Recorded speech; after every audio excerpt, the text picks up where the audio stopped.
കാശ്മീരിൻ്റെ സൗന്ദര്യം പോലെ ഇവരുടെ ആതിഥ്യ മര്യാദക്കും ഇത്തിരി മൊഞ്ച് കൂടുതലാണ്. ഒരു മൊഞ്ചുള്ള കഥ പറയാം. ആതിഥേയ മര്യാദകളിൽ വളരെ പ്രത്യേകമായ ചില രീതികളുണ്ട് കശ്മീരികൾക്ക്. ഭക്ഷണം എത്തുന്നതിന് മുമ്പ് അതിഥികൾ നിശ്ചിത സ്ഥലങ്ങളിൽ ഇരിക്കണം. പിന്നീട് അവരുടെ മുമ്പിൽ സുപ്ര വിരിക്കും. അതുകഴിഞ്ഞ് അതിഥികളുടെ കൈകൾ കഴുകുന്ന ചടങ്ങാണ്. അതിനായി പ്രത്യേകം പാത്രങ്ങളുണ്ട്.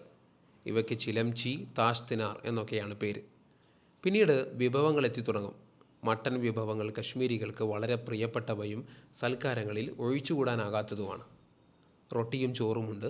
പച്ചക്കറി തോരനും ഇത്തിരി പഴവർഗ്ഗങ്ങളുമുണ്ട്. പ്രിയ സുഹൃത്ത് അനായത്തിൻ്റെ ക്ഷണം സ്വീകരിച്ചാണ് ഇവിടെ ഞങ്ങളെത്തിയത്. ഇത് താരതമ്യേന നല്ലൊരു വീടാണ്. വീടിനകത്ത് ഇത്തിരി ഉയരത്തിൽ ക്രമീകരിച്ചൊരു ഭാഗം പൊതുവെ കശ്മീരി വീടുകളിൽ ഉണ്ടാകാറുണ്ട്. ഭക്ഷണം കഴിക്കാൻ മാത്രമല്ല, കുടുംബങ്ങളും സുഹൃത്തുക്കളുമായി പരസ്പരം ഇരുന്ന് സംസാരിക്കാൻ കൂടിയാണ് ഇങ്ങനെ ഒരു സ്ഥലം ക്രമീകരിച്ചിരിക്കുന്നത്.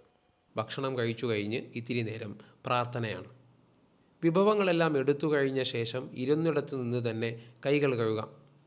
പ്രകൃതിക്ക് മാത്രമല്ല, കശ്മീരിലെ സംസ്കാരങ്ങൾക്ക് കൂടി ഇത്തിരി മൊഞ്ചു കൂടുതലാണ്.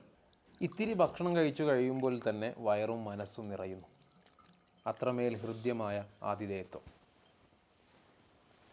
വീണ്ടും കാണാം.